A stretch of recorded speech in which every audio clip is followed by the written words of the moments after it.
Il est 10h50. Gardez vos unités, hein. N'appelez plus le standard pour l'instant, puisqu'on va laisser la parole à celle qui vous aide dans votre quotidien. Nathalie Colin-Fagotin, spécialiste de la famille, psychologue diplômée, formatrice, auteure, je le disais, qui passe d'une conférence, puisqu'elle est en télétravail, à une autre conférence, et c'est la nôtre, c'est celle qui est dédiée à nos téléspectateurs ce matin, et auditeurs et internautes. Bonjour Nathalie. Yorana Nathalie, Tate Nathalie. Bonjour. Ça va bien ce matin ? Je vais bien, oui, merci. On est ravis de vous retrouver parce qu'on est impatient d'écouter vos conseils. De quoi allons-nous parler ce matin ? Allez-nous vous parler ? Alors, on va parler des bagarres ou des chamailleries entre frères et sœurs. Ouais. J'ai eu beaucoup de questions sur cette situation parce qu'évidemment, dans la promiscuité des foyers, les enfants qui ont des âges différents ont besoin de dépenser leur énergie, ont des conflits et donc ça peut évidemment apporter des confusions au sein du foyer. Alors c'est valable évidemment quand il n'y a pas de confinement, mais encore plus quand on est confiné. Est-ce que la différence d'âge a son importance, Nathalie ?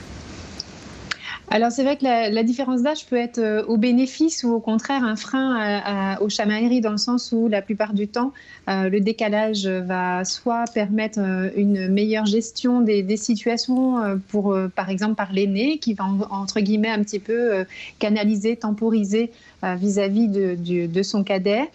Quand ils sont à peu près du même âge, ils ont tendance à jouer ensemble, donc il y a parfois de la rivalité de façon un peu plus forte parce que entre frères et sœurs, c'est bien connu, on essaye de faire mieux, d'attirer plus l'attention, de se comparer aux autres et évidemment de tirer un petit peu la couverture à soi. Et par rapport à ces relations entre frères et sœurs ou entre frères ou entre sœurs, ça n'empêche pas la complicité, mais c'est une réaction tout à fait normale qui est les chamailleries, qui est cette différence d'âge et différence de jeu. C'est tout à fait normal, on est d'accord. Ce ne sont pas des cas isolés. Non, les chamailleries, on va dire, dans la fratrie sont tout à fait normales et le fait même qu'il y ait de la jalousie, de la rivalité, c'est pareil, ça fait tout à fait partie des relations dans la fratrie qui, en quelque sorte, nous préparent à la vie en société qui va nous amener également à vivre et à régler tout un tas de conflits. Donc, c'est comme une petite mini-société qui nous confronte aux autres et qui amène les enfants à comparer leur caractère, à avoir aussi à gérer leurs conflits. Donc, c'est tout à fait normal. Là où ça le devient évidemment beaucoup moins, c'est quand ça prend des proportions importantes, quand les enfants en souffrent, quand du coup la situation dégénère, quand les bagarres sont interminables. Voilà, quand ça prend de l'ampleur, on pourrait résumer ça comme ça. Alors, comment fait-on ? C'est là où vous intervenez, c'est là où on a besoin de vos outils, vos conseils en tant que spécialiste de la famille. Est-ce qu'il faut faire une triangulaire ? Est-ce que les parents doivent intervenir, établir des règles ? Est-ce qu'on donne un peu plus de mou aux enfants avec donc de la maturité pour leur dire prenez-vous en main, on est parti pour un bon petit moment, il va falloir vivre avec. Comment on fait ? Alors déjà, en fait, comme je le dis habituellement, il s'agit de comprendre. Le comportement d'un enfant, c'est jamais un comportement qui arrive comme ça sans raison. Il y a des raisons, il y a des causes, et je vais vous énumérer juste très rapidement quelques causes différentes qui peuvent expliquer que des enfants se chamaillent. Par exemple, parce qu'ils s'ennuient.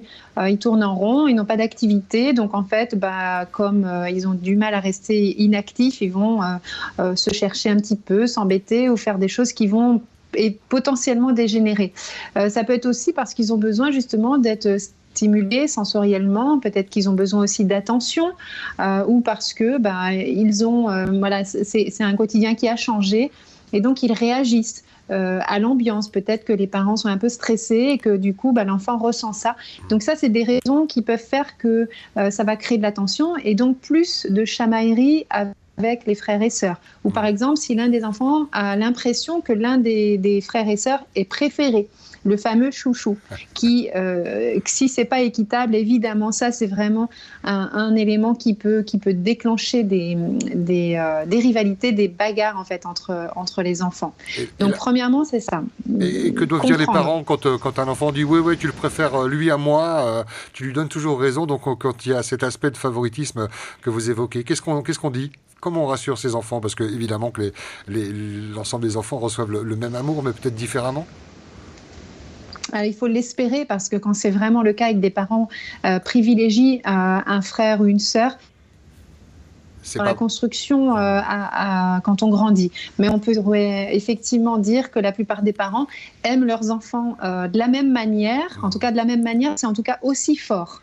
Après, justement, c'est la manière ou la façon dont ça va se traduire au quotidien qui peut être différente. Par exemple, avec des âges différents. Alors, on va accorder des libertés à un enfant plus grand qu'on n'accordera pas au plus jeune. Et du coup, l'expliquer pourquoi on accorde que la lumière s'éteigne un peu plus tard pour le grand, alors que pour le plus jeune, on va éteindre la lumière plus tôt.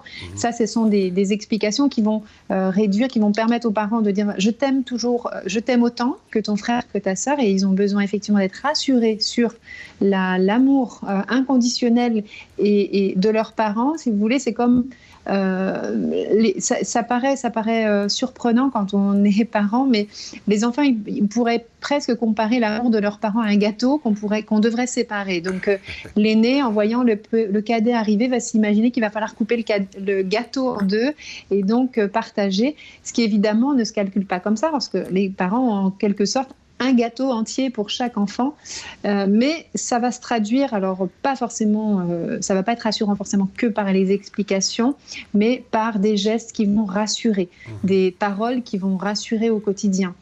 Retrouver un sentiment d'équitabilité, je t'aime autant que ton frère ou ta sœur, même si je vais agir différemment, mais je te le montre au quotidien. Et puis, je vais aussi établir des règles équitables. Le fait que ce soit équitable, ça permettra aussi aux enfants de se rendre compte que justement, il n'y a pas de favoritisme, qu'on va partager les choses de manière qui va être égalitaire en quelque sorte. Donc, ça va éviter d'éveiller le sentiment d'injustice.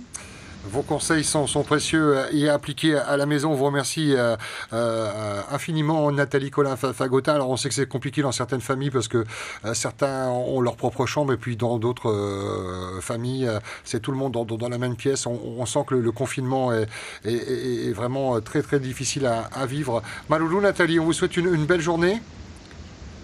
Merci également. Bon courage à tout le monde. Maloulou, merci à vous. On retrouve votre univers sur le site internet qui s'affiche en bas de votre écran, famillypsy.com, et puis une page Facebook bien active sur laquelle vous postez plein de conseils, d'astuces pour vivre au mieux ce confinement en famille. Maloulou. Maloulou, mais Nathalie Colin-Fagotin, te manavate eu tatatou if ar ohonei, te prau te tamai roto i te maua tamari roto roi to tatou utua whare, no te mea e reho e a mataitia, te veira te moment ei roa, te veira te mea pārir i mei te peura ua tua i ar i tora ua mataiti, ai taia e rei roa te tama e ia tupu mai te poe hei roto i te mautamar i te tei e re me o hie no tatou te mau metua te whaafaror te mea papu i ar hei roa te tama e whiruri te huru o te tamar i tat e tei ia nen hei a taua te metua te imir ai te rav ia iti mai te e tama e roto tātou a mautamar ia, te tamar ia, tōna parau mua te parau o te puetau o panpanir ia tupu rā te hoi ei whaito i roto i te mautamar i, no tātou te metua e here ei whaito hoa ia, a whaito ore tō tātou i tātou a mautamar i, mea titau hia ia āparau i te tamar i, nā roto i te parauparaur ai a rātou, chor ai a rātou, te hoi tiaturir no roto mai a tāua te metua e tātou tamar i.